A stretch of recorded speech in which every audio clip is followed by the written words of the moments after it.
The spirit of Endeavor drifted silently in the shadow of Jupiter's icy moon Europa, its long silver hull reflecting faint sunlight, while its crew worked under the quiet hum of systems running at full scan. Captain Elena Rios stood on the bridge, sipping recycled coffee, when a sharp tone echoed through the air, an alert from deep space sensors. A signal had arrived, faint and twisted, warped by distance and time. The communications officer, Ensign Malik, frowned at the screen. "This isn't one of ours," he said, hands flying across the console. The signal was broken, the language unknown, but the structure was deliberate, intelligent. Artificial intelligence on board began decoding it. The bridge grew silent as the message began to take shape. First came a strange musical pattern, then soft tones layered with emotion, fear, desperation, pain. Then came words in broken translation, "Help us. They are coming. You are our last hope." For a full minute, no one spoke. The crew glanced at each other, the tension hanging thick in the recycled air. Captain Rios leaned forward. "Where did it come from?" Malik shook his head. "We triangulated. It's from a star system outside the map zones. No known colonies. No records." The bridge lights dimmed slightly as the ship's AI generated a 3D model of the origin, a lonely, uncharted system surrounded by dead zones, solar flares, and debris. No human ship had ever been there. The message repeated, clearer now. "You are Deathworlders. Beg for aid." The use of that word sent a chill across the room. Deathworlders was the name whispered by alien civilizations who'd encountered Earth's representatives, humans from a world of storms, predators, disease, and war, a species that thrived in chaos. To many alien species, humans were frightening, resilient, unpredictable, dangerous.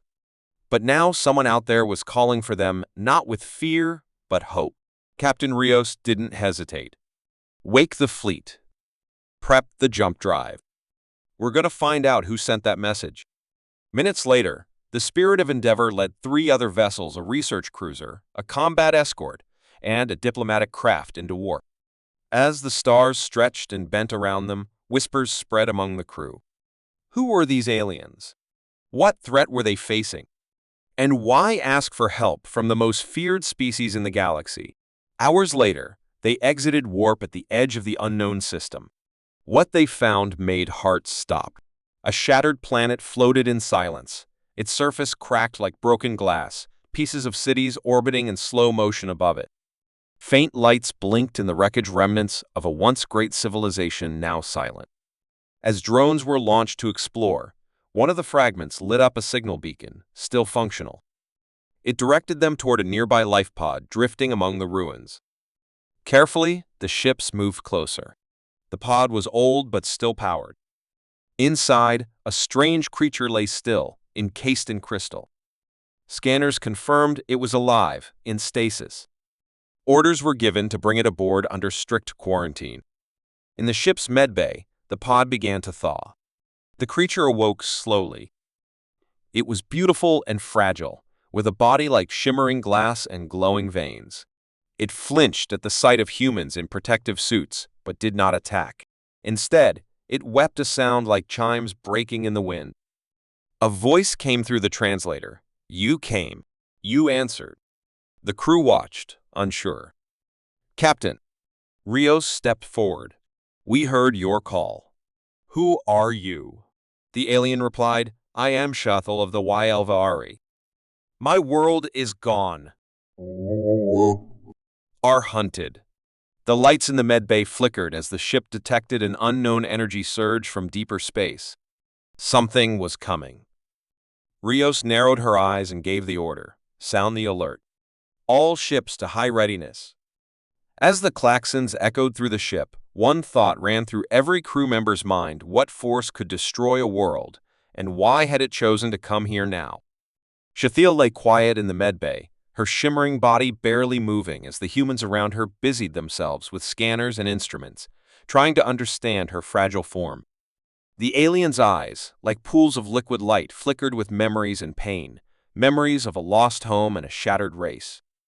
Despite the walls of glass and metal, she felt the steady heartbeat of the humans nearby, a rhythm both strange and oddly comforting. Captain Elena Rios stood by the doorway, watching the scene with a mix of curiosity and caution. She had seen many strange things in her years among the stars, but nothing like this. Shathiel's voice, soft and musical, broke the silence. My people are gone. The Y-Elvairi were a race of peace and empathy, connected by thought and feeling. We lived without war, without fear until the null came. The room grew colder, as if the weight of that story filled the air. Shathiel explained how the null were not just enemies, they were a force of destruction unlike any the galaxy had ever known. They consumed everything: worlds, minds, even memories. They did not just kill, they erased existence itself, leaving nothing behind but silence and emptiness. When we saw them coming, we tried to run, to hide, but they hunted us relentlessly. Our worlds fell one by one. Our peoples scattered. The translator hummed softly, struggling to capture the depth of her sorrow. Captain Rios asked, "Why send a signal? Why risk contacting us?" Shathiel's glowing eyes met hers. Because you are Deathworlders. You survive where others fall. Your world is harsh, your people stronger for it. You do not fear the darkness. We hoped you might stand against the null, because no one else would. The room held its breath. Elena could feel the weight of that hope, a desperate plea from a distant star system. The crew began to debate quietly among themselves. Many feared what answering this call might mean. Engaging with an enemy as devastating as the null could bring ruin to humanity itself. But others saw something else: an opportunity to prove that humans could be more than feared warriors. They could be saviors. Shathiel, though weak, insisted on guiding them. She offered coordinates to a hidden Y-Elvairi sanctuary, an ancient moon cloaked by nebula clouds, untouched by the null so far. But time was short. The null were closing in, their presence felt as a cold shadow creeping closer with every passing moment. The fleet prepared to jump, the tension thick as the stars outside the viewport stretched and blurred. Ensign Malik, who had first cracked the signal, whispered to his crewmate, "Whatever happens next, this isn't just a rescue mission. It's a fight for survival." As they emerged from warp, the sanctuary moon appeared, a pale orb wrapped in swirling gas and strange crystal growths. Drones scanned ahead, picking up faint life signs, proof the Y-Elvairi still lived, hidden and waiting. But something was wrong. The sensors detected rapid energy spikes and scattered debris, signs of recent battles and destruction. Shathiel's voice trembled. "They are closer than we thought. We must hurry." Suddenly, the fleet's radar lit up with a fast-moving cluster, shapes unlike any known ship, fluid and organic, shifting form as if alive. The null had arrived. Panic threatened to spread, but Captain Rios steadied her crew with a calm voice. "We face the unknown, but we face it together. Prepare defenses. Stay sharp." On the sanctuary moon surface, the Y-Elvairi awaited, fragile but determined.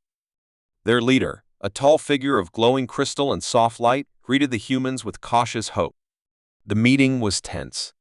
The humans offered help, but the Y-Elvairi warned that the null were not just invaders, they were hunters of souls. As night fell over the strange moon, the combined fleet and survivors prepared for what might be the first battle of a war none wanted, but all knew was coming. Outside, the stars watched silently, as the shadow of the null stretched closer still, hungry and unstoppable. The spirit of endeavor and its fleet hovered just above the sanctuary moon's shimmering surface, where the air, thin but breathable thanks to advanced terraforming tech, was thick with tension and the silent hum of preparation.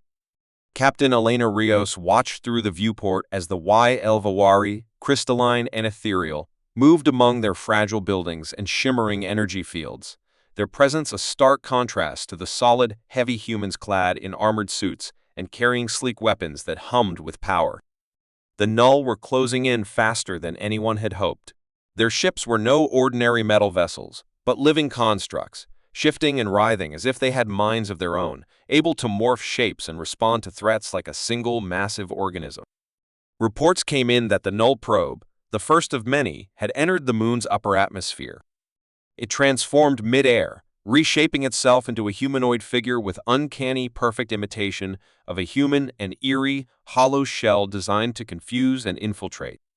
Rios felt the weight of what was coming settle on her shoulders. This was no ordinary enemy. These were beings that consumed life itself, stealing memories, thoughts, and souls, and humanity's reputation as Deathworlders, the survivors from a planet of unrelenting danger, was about to be put to the ultimate test. The fleet scrambled to deploy defensive shields around the moon cities, while engineers worked feverishly to upgrade the HFY's ancient energy barriers with human tech. Shathiel moved among the people, comforting them with her gentle light, but even she could not hide her fear. The Null were relentless, and no one knew what awaited once they breached the defenses. Inside the command center, Rios and her officers coordinated efforts, their voices steady but urgent. The Null humanoid probe had begun sending out signals whispers in the communication networks, attempting to mimic HFY and human voices, trying to sow confusion and distrust. But humans were unpredictable, and their reactions baffled the invaders. "They think they can trick us," Malik muttered, eyes glued to the screen as countermeasures began isolating the signals and tracing their source. The Null probe's form twisted suddenly, revealing sharp, organic blades beneath the imitation flesh, and it lunged toward a HFY outpost. The Marines opened fire, plasma bolts sizzling through the thin atmosphere, but the probe moved with fluid grace, dodging with unnatural speed. The clash was brutal but brief. The probe shattered under concentrated fire, fragments dissolving into dark mist before disappearing entirely. The Null were testing the defenses, learning how to adapt, but humanity and the HFY were learning too. Captain Rios ordered a counterstrike drones armed with electromagnetic pulses and energy disruptors swept over the area, striking the Null's organic tech and forcing it to retreat temporarily. Meanwhile, scientists aboard the Spirit of Endeavor studied samples collected from the destroyed probe, searching for weaknesses. Shathiel explained that the Null were incapable of creating anything new.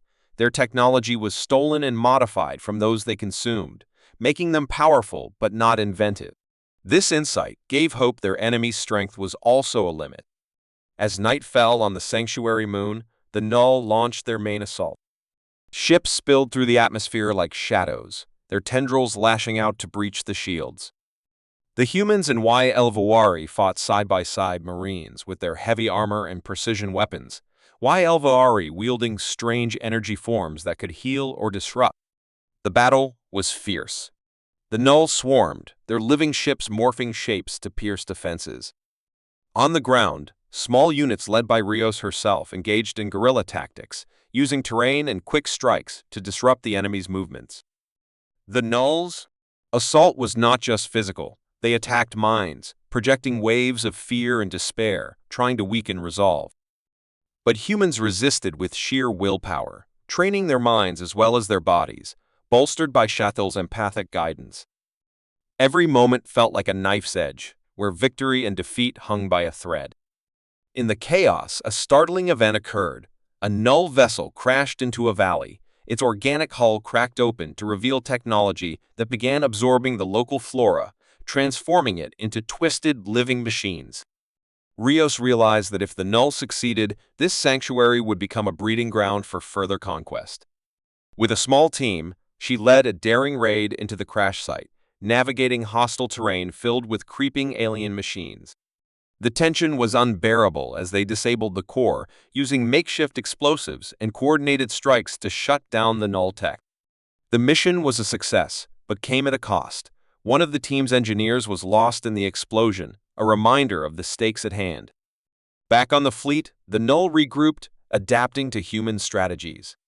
Their next move was psychological warfare. They sent messages mimicking human voices, offering peace if humans would submit and join their hive mind. Rios replied with defiance, broadcasted across all channels. "We are Deathworlders. We don't bow. We don't break. We fight." This sparked a surge in morale across the fleet and the sanctuary.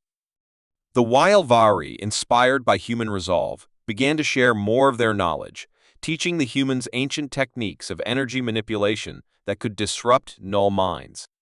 Together, they developed hybrid defenses shields that could bend light and sound, making human and HFY forces harder to detect. Days passed in tense vigilance, battles erupting suddenly and fading into uneasy calm. Both sides learned and adapted. But then, something unexpected happened. The null probe that had mimicked a human returned, this time communicating directly with the fleet in broken but understandable language. It spoke of the null's hunger, their desire to consume and absorb all life, but also revealed confusion. Humans did not behave like previous victims. They did not cower or surrender. They resisted with unpredictable creativity. The probe asked questions, seeking to understand what made humans different. Captain Rios saw an opening. Instead of ignoring the probe's message, she ordered a cautious response, engaging in a battle of wits and words. The dialogue was tense and filled with silent threats, but it revealed the null's one vulnerability. They could consume but not create. They lacked imagination, the spark of true life that humans had in abundance.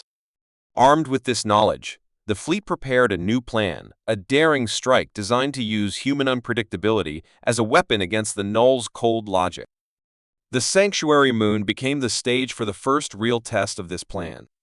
As null ships descended in waves, the combined human HFY forces unleashed a storm of fire and energy. The null faltered, their hive mind overwhelmed by chaos and surprise.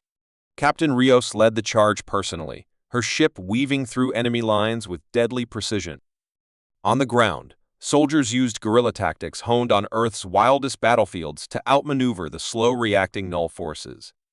The battle raged for hours, leaving the sanctuary scarred but standing. When the smoke cleared, the null retreated, their living ships dissolving into dark clouds before disappearing into deep space. The victory was hard-won and temporary, but it proved something vital. Humans and their allies could stand against the darkness. As Captain Rios looked out over the battered moon, she knew the war was far from over. The null would return, stronger and more cunning. But so would the Deathworlders, ready, united, and unwilling to surrender. The stars beyond shone cold and silent, but within that silence burned the fierce light of hope and defiance. The calm after the first battle was fragile, like thin ice stretched over a dark abyss, but Captain Elena Rios knew the true fight was only beginning. The null, wounded but far from defeated, retreated into the void, their living ships dissolving into shadowy clouds that scattered into deep space. Yet their presence lingered in the minds of every soldier and scientist aboard the Spirit of Endeavor and its fleet, creating a tense atmosphere thick with uncertainty and fear. The null's unexpected retreat did not bring relief, but rather a creeping dread, for they had shown a disturbing new tactic, one that struck not at the body, but at the mind. Within hours of the battle's end, strange transmissions flooded the human and HFY communication networks, broadcasts that mimicked voices of loved ones, old commanders, and trusted allies, crafted with chilling precision. These messages offered peace, alliance, and surrender, but also whispered doubts, secrets, and betrayals designed to fracture the will and unity of the fleet. Ensign Malik, monitoring the data streams, was among the first to notice the pattern. "They're trying to get inside our heads," he said grimly, eyes scanning the flickering signals.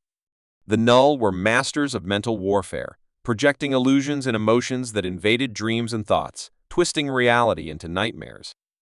The crew found themselves battling not just physical enemies, but shadowy phantoms of fear and despair planted in their minds. Captain Rios understood this war was now a battle of wills. She called a meeting with the top commanders and HFY leaders, including Shothiel, whose empathic powers made her both a guide and a shield against the null's psychic assault. "We cannot fight this with guns and shields alone," Shothiel explained, her voice calm but serious. "The null feed on fear and submission. They cannot comprehend resistance rooted in hope and creativity." The fleet's scientists worked feverishly to develop countermeasures. Neural decoys were crafted devices that emitted false brain signals to confuse the null's psychic probes. Analog communication lines, immune to digital intrusion, were reinstated for sensitive transmissions. Crew members underwent mental training to strengthen focus and resist manipulation, learning meditation and mental discipline techniques borrowed from ancient human traditions and YLVARI practices alike. Still, the Null's attacks grew bolder. Entire sections of the fleet experienced synchronized hallucinations, soldiers seeing impossible betrayals among their comrades, commanders hearing voices urging them to abandon their posts.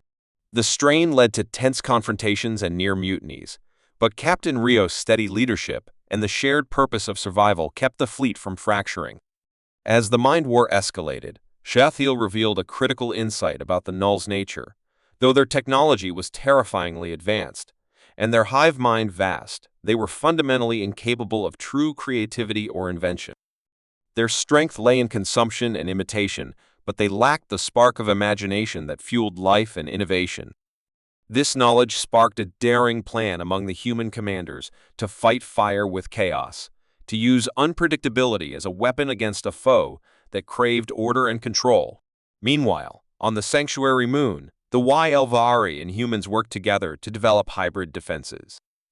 Using a blend of human technology and YLVARI energy manipulation, they created shields that warped perceptions of space and time, confusing the Null's psychic sensors and making their attacks less precise. As preparations continued, the Null shifted tactics once again, sending a new kind of envoy, a probe shaped like a perfect human form, but with eyes that glowed with unnatural light and a voice that resonated with cold calculation. It reached out with words, not threats, asking questions about human emotions, culture, and history, trying to understand what made humans different from the other races they had destroyed. Captain Rios decided to respond carefully and cautiously, engaging in a psychological duel with the probe. Through their exchanges, the Null revealed their profound inability to grasp the depth of human spirit, the capacity for hope, sacrifice, and laughter in the face of despair. These conversations became a game of minds, each side testing the other's limits. Behind the scenes, the fleet's cyber warriors launched counterattacks against the Null's psychic network, using neural virus code designed to mimic human creativity and disrupt the hive mind's patterns. The battles raged invisibly, with no explosions or gunfire, fought deep within the circuits and synapses of machines and minds alike. The Null responded by increasing pressure, attempting to overwhelm human defenses with waves of psychic assault, but the human crew's resilience grew with every attack. Shathiel taught the humans to channel emotions into shields of mental energy, transforming fear into strength and doubt into clarity. Soldiers reported moments of intense connection where their thoughts synchronized into a single focused will, pushing back the Null's darkness. As the fleet prepared for a decisive strike, Captain Rios reflected on the strange partnership forming between humans and YLVARI, species so different yet united by a shared desire to survive and protect what remained of their worlds. The Null, for all their might, could not understand this bond. Finally, armed with new weapons of mind and spirit, the fleet launched a bold assault on a Null hive cluster detected near a collapsing star. The battle was fierce, and unlike any other, waves of psychic energy collided with bursts of creative chaos. Metal clashed with living organic matter, and wills fought for control of reality itself. In the heart of the conflict, Captain Rios led a small team in boarding a Null hive ship, navigating twisting corridors that pulsed with alien life. They deployed mental shields and analog devices to resist psychic traps, disabling core nodes that fed the hive's collective mind. The hive faltered, its control weakening under the assault of human unpredictability and YLVARI empathy. The Null's living ships convulsed, losing form and coherence, retreating into the void. The victory was hard-fought and costly, but it proved that even an enemy as terrifying as the Null could be challenged when unity and creativity became weapons. As the fleet regrouped, Captain Rios addressed her crew and allies, her voice steady and fierce. "We have shown them that we are not just survivors.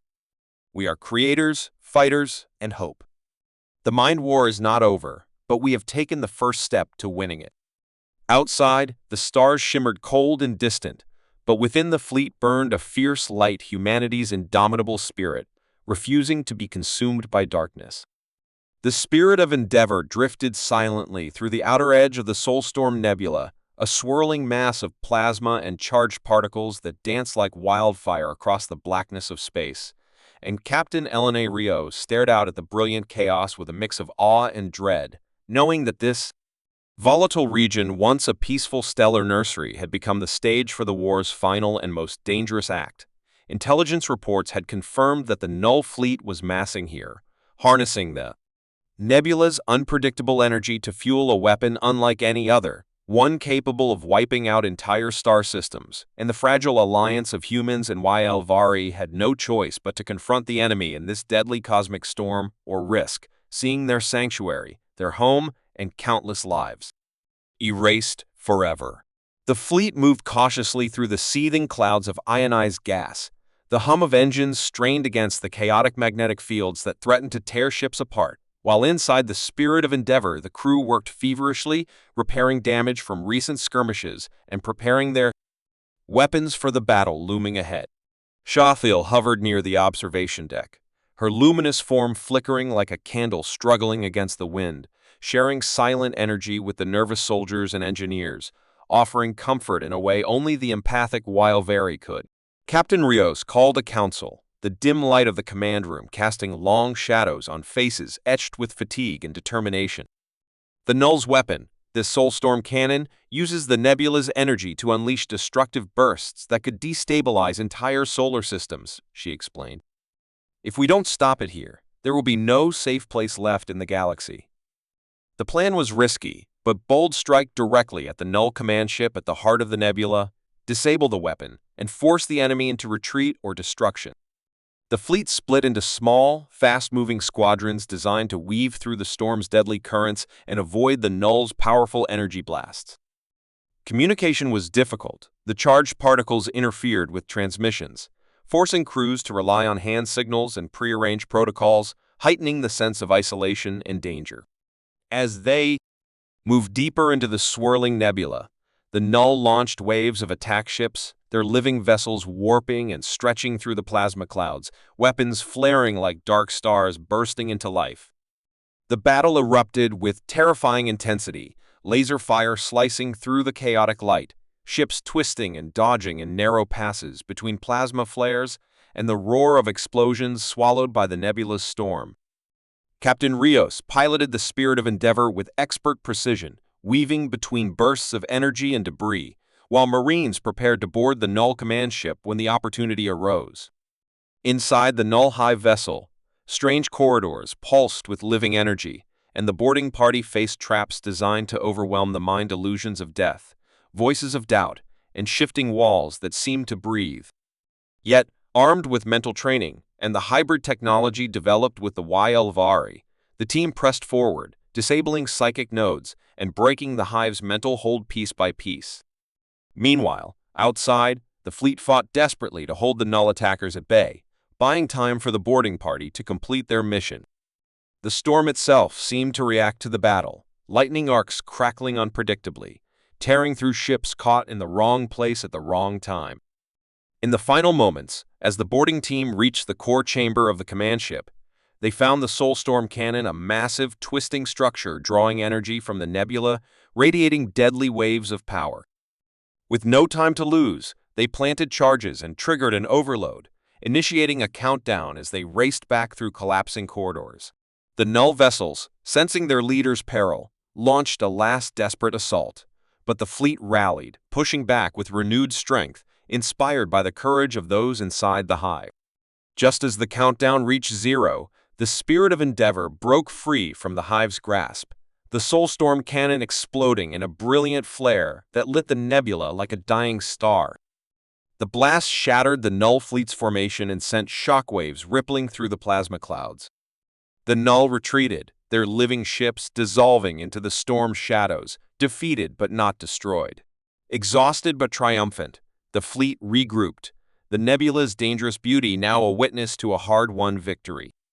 Captain Rios looked out at the stars beyond, knowing this battle marked a turning point not just for the humans and Ylvari, but for the entire galaxy.